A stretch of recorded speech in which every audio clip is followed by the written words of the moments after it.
ചാരയോമൽ ചേർന്നു നിന്നാൽ കരൾ തുടിപ്പു കേട്ടിടാം.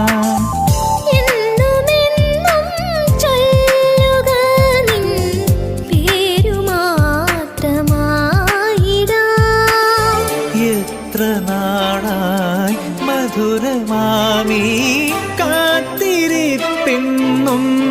വരം.